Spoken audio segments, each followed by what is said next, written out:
Welcome to the Rim Break Rodeo. We hope this video helps. In this video, I will show how to run Tekken 8 in laptop step by step. First, verify your GPU and CPU meet minimum specs and free up at least 60 GB of storage. Update drivers from the manufacturer site and enable high-performance power mode. Plug into power and set Windows to gaming mode. Close background apps like browsers and virus scanners so launch sequences run smoothly and frame pacing improves.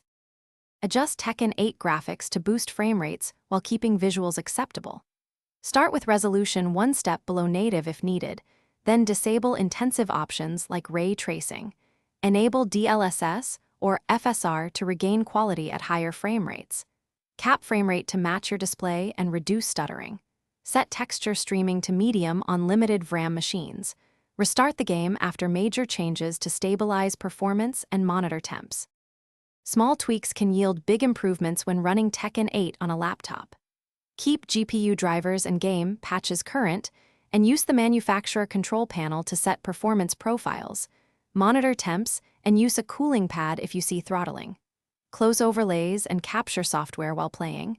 Use Ethernet or a stable Wi-Fi 5 GHz connection for online matches. Test one change at a time to identify the best balance between quality and speed. Thanks for watching. Consider subscribing if we helped you.